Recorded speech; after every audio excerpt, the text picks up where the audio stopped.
Sorry about missing yesterday's video, guys, but I was out of town visiting some family, and after a really long trip, I'm not gonna lie, I kind of just collapsed as soon as I got back. So we're back on schedule, talking about the free-to-play servant with the most current event, that being the 9 Tattoo Dragon Eliza, or just Little Baby Man Liz for short. And they're not a bad free-to-play. Now, they're also not one of the most exceptional guys out there. I think this is going to be more impactful for more players because it is a free-to-play pretender, and they are an offensive one at that. So, like, you know, realistically, if you pull somebody like, say, Oberon, or you pull a Proto-Avalon, while you can use them as an offensive servant because the pretender typing is actually pretty decent, being able to take down the knight class servants, you're not really going to use them for offensive purposes, right? So this 9 Tattoo Dragon Eliza is going to more suit those purposes for you, and they've got a decent enough kit to get that job done. But again, do not be relying on this servant to be like your main DPS for things because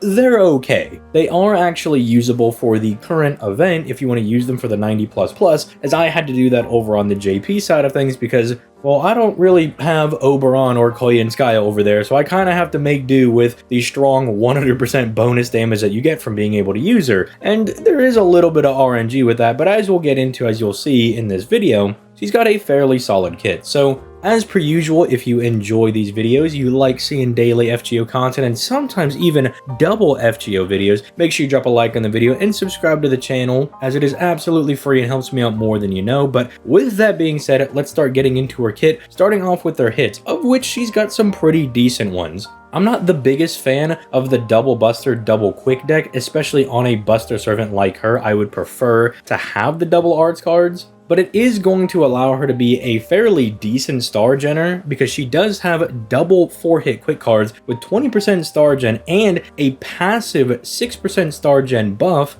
on her territory creation skills. So, you know, if you want to use her for a little bit of crits, you know, to kind of support those buster cards, I guess you can make use of that. I mean, me predominantly, whenever I am using her, it's pretty much just using her for the NP damage in the event. But hey, she can at least gen a couple of stars here and there. Her NP gain is not too bad at 0.77%, so whenever you are critting on those quick cards, and specifically that arts card that has 3 hits on it, you can get some pretty decent refund, especially if you want to go for that pen skill, as she is a free-to-play servant. You're going to get the coins, and that pen skill is going to take that omnipotent 5-hit extra attack, which, if you don't know, is a composite card that gens stars, NP, and does big boy damage to the next level. But overall, hits are fine. You know, there's nothing super insane. Usually, we'll try to point out, you know, whether or not they've got really low hits if they're an earlier servant. And sometimes you have some of those particular servants, like, say, Ereshkigal's arts card that is particularly strong. But for her, there's nothing really super standout. Her hits are just pretty solid overall. Then we move into some of her skills. Starting off with her first skill, this is kind of like Hans's buff that he's going to be getting next anniversary, where you're able to buff your allies depending on what alignment they are.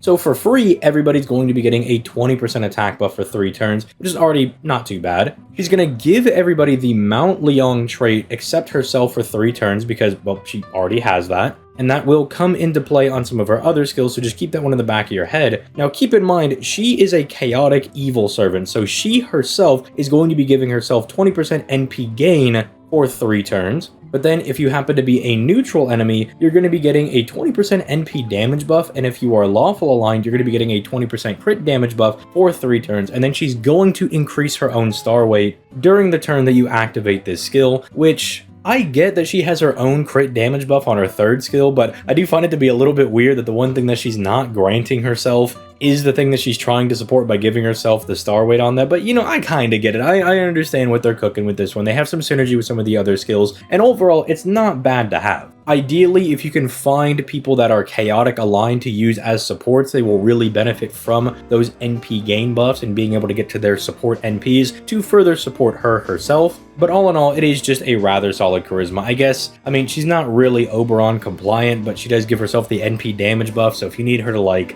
clear 1 wave during the event, and you'll want to use Oberon's 3rd skill, that's also kind of nice. But moving into her 2nd skill, the reason she's not Oberon compliant is because she only has a 20% battery, but you'll also notice it is a battery for the entire party. So that's kind of the give and take here, is that they're not really going to be giving you a farming servant because they're, you know, not giving you that bare minimum 30% battery battery you need, but at the very least, it is a party-wide support, which does make her one of those more, I would say, notable free-to-play supports. You can kind of think of her as like, say, Santa Nightingale in kind of one of those aspects. Or even if you don't use her as a main DPS, she is just really good to bring into some certain parties because, one, she can do a wave clear for you if you really need her to, but she can also donate some really good buffs onto the rest of the party members. Now, this is where everybody getting the Mount Liang trait is actually going to come into play, as everybody that has that trait is going to be getting 2k max HP for 3 turns, and then they're also going to lose 20% debuff resistance for 3 turns as a demerit, but you know, if you want to go ahead and benefit from this, you can go ahead and pop the first skill first, then the second skill. If you're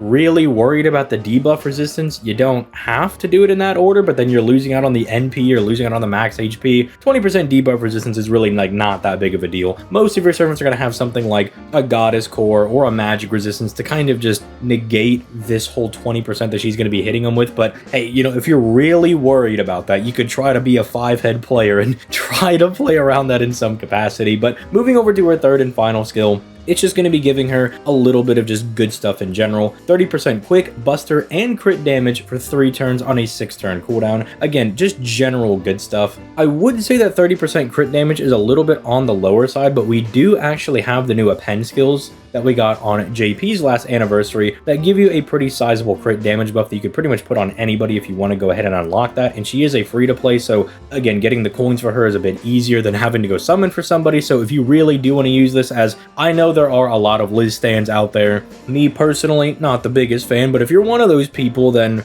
by all means you have that to look forward to as well. And technically she is rocking about 39% crit damage because of the independent action skill giving her a passive 9% buff. Finally, there's her NP, which isn't the craziest deal. I mean, it reduces all enemies defense by 10% for 3 turns, so technically if you fire subsequent NPs, you will stack that defense down on them, and that will allow you to do more damage with each NP that you're going to be following up on. But because you're not really going to be using her as a farmer, because of that 20% battery being a little bit lacking for the current buster system, you'd probably be more reliant on getting like face card crits to refund your NP to kind of do those subsequent NPs. But hey, at the very least, she's also giving herself a 50% star gen buff with a 9-hit AoE NP and a 10% NP damage buff that procs for the turn as well. So again, if you are using her with Oberon, she has a little bit of bonus synergy with that. And because she does have the high hits on her NP and also the pretty decent hits on the double quick cards, she can actually manage to drop a fair bit of stars. If you want to kind of think of her as like a free-to-play version of maybe like a Skandar or Raiko, something along those lines, you know, these servants, or even like an Emiya, these buster AoE servants with really high hits on their NPs, and they try to buff themselves with star gen buffs to make sure they can bomb a whole bunch of stars for the party. You can maybe think of her like that. But again, you can see not the craziest servant, but I can see some use cases for newer accounts. Again, she's kind of like a pseudo berserker in a way with the pretender typing, because that makes her super effective against your knight class enemies.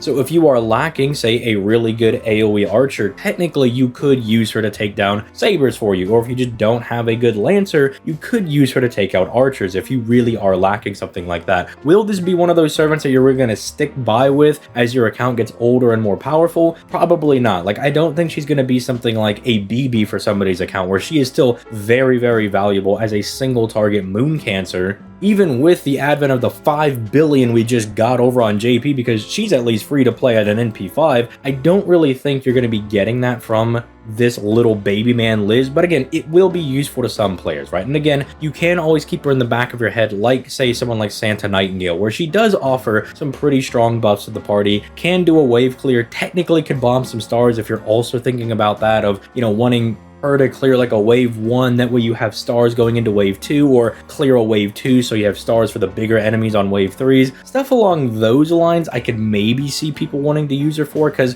again, if you're going to be using her on a multi-core setup, she is going to be getting, say, 60% from a double Castoria because of both of their charismas, has her own 20% battery, can give that to other members in your party, and then can also, because of the coins you're going to be getting as she is a free-to-play, you can use those to unlock her own append skill, and that's just exactly 100% if you just need her to take out a wave. And again, because she's a free NP5, her damage isn't the worst thing in the world, so if you need to get some value out of her, I mean, you can do that, but just also don't be expecting her, if you're going to be using her and stuff like that, to be doing the most damage. So with that being said, let me know what you guys think in the comments down below. I think she's a fine free-to-play. I don't think she's particularly great, but I don't think she's particularly bad. I think she's got her uses, but I wouldn't expect the world from this servant. If you want to see me go ahead and summon for for Huyan. I'm actually going to be doing that after this video goes out, like later today. So whenever this video goes up on the channel, that's when I'll be doing my summons for Huyan around like 5, maybe 6 p.m. Central Time, you know, something around then. So if you want to see your boy, you know, go out for trying to get a servant he really wants, that'll be in the description down below at the Twitch. Also, if you want to go that extra mile, you know, the Patreon is also down in the description down below. It is not necessary at all whatsoever. I am working on some lore videos over there because, especially with the, you know, Sony rules that are implemented, I don't know if I can actually do some of those videos over here, and I don't really want to risk it. Like, I don't want to do a video talking about the Space BB and then get absolutely obliterated. And then we're also doing stuff like movie and game nights